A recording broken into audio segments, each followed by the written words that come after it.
amigos, damos sequência hoje a mais um episódio do nosso estudo do livro Gênesis de Moisés. E hoje aqui, no nosso ambiente de gravação, temos a alegria de receber o nosso amigo querido Saulo, que está vindo antes de Brasília, agora de São Paulo, né? E o nosso amigo também, o Rafael, tá aí. É um vizinho que eu encontro muito pouco. Né? E dando sequência. Nós, no episódio anterior,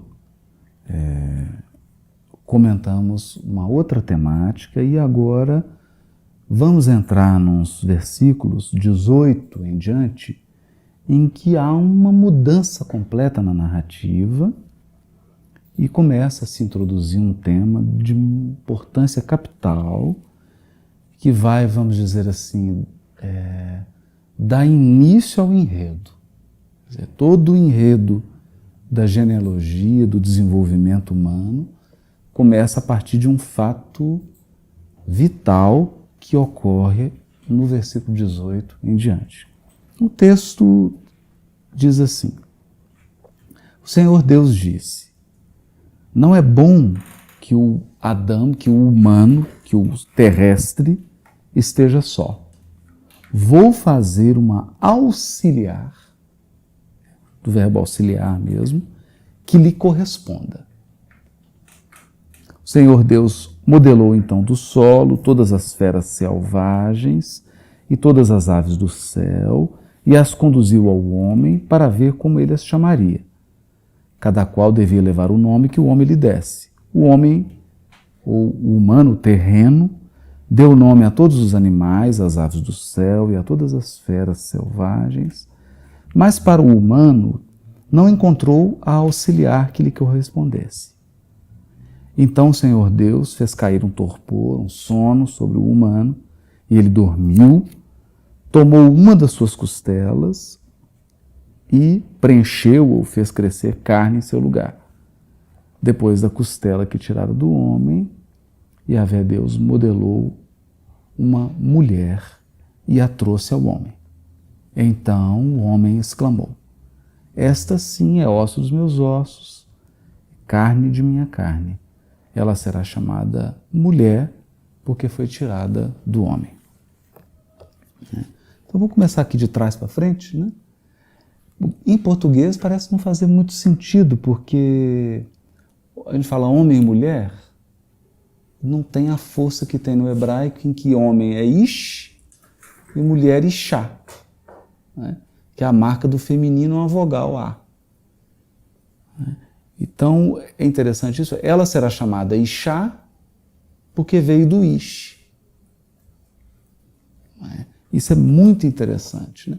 É um jogo poético, mas que remete para uma realidade transcendente que nós vamos examinar aqui.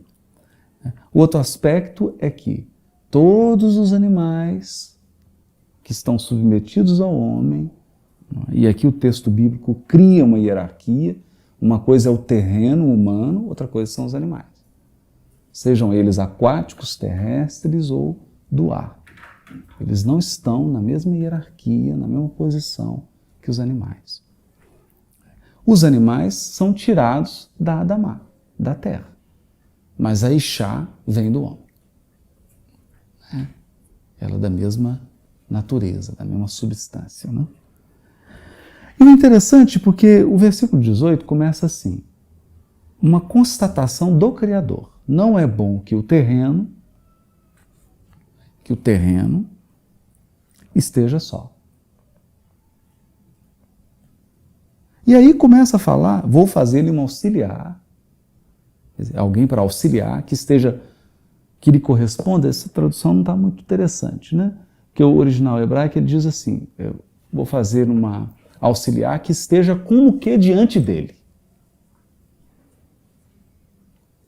Significa em pé de igualdade a ele.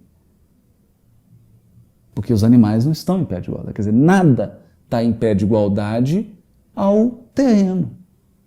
Porque os animais e a flora lhes são inferiores. Deus é infinitamente superior.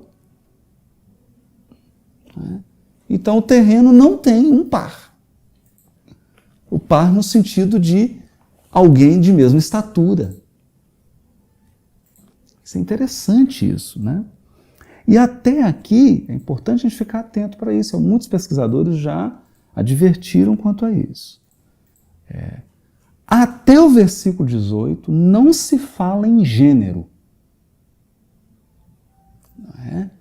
Porque é uma leitura profundamente equivocada acreditar que o Adão dos versículos anteriores é homem no sentido gênero masculino. Porque isso só funciona no inglês, no português, no francês, no espanhol. Não funciona no hebraico. Porque o hebraico é Adão. Criou Adão. Adão é terreno. Acho que a melhor tradução é terreno. Eu gosto da terreno. Criou o terreno. Por quê? Porque o terreno nos remete a uma reflexão aqui. É o terreno, não é o espiritual. Então, a realidade que nós vivemos enquanto encarnados, enquanto terrenos, necessariamente não é a realidade do mundo espiritual puro. Não estou falando das esferas espirituais tão próximas da Terra que guardam relação com a Terra, não é? Colônias espirituais, esferas espirituais, em que você tem até torcedor de time. Porque os espíritos estão mais vinculados à faixa do planeta do que ao mundo espiritual. Então, os processos no mundo espiritual puro, nós não sabemos como é que eles se dão. Não é? Eles são completamente diferentes. É bom pensar nisso aqui. Aqui nós estamos trazendo a chave do Espiritismo para aclarar alguns pontos para a gente que não são possíveis ser aclarados sem a doutrina espírita.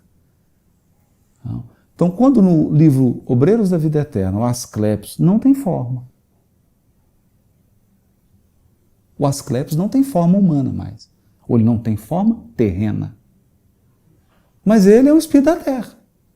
O benfeitor esclarece para André Luiz, que André Luiz acha que ele é um espírito assim da mais alta hierarquia. Ele fala, não, Asclepios ainda está aqui nas faixas da Terra. Mas não tem forma. Então isso nos chama a atenção. Por quê?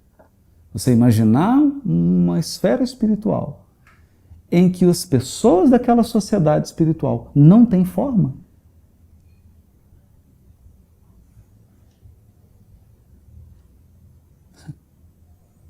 É um foco. Como é que o espírito tem uma forma, está lá no livro dos Espíritos, né? Ele é, se o quiseres, dizem os Espíritos, como uma chama. Uma chama. Mas ele não tem olhinho, não tem boca, não tem ouvido, não tem mão, não tem pé, não tem órgão genital, não tem testículo, não tem útero. Não é? Então eu acho interessante o texto bíblico com essa chave espírita, porque ela nos diz assim, e o Senhor Deus constatou que não era bom que o terreno, o homem terreno, ficasse só.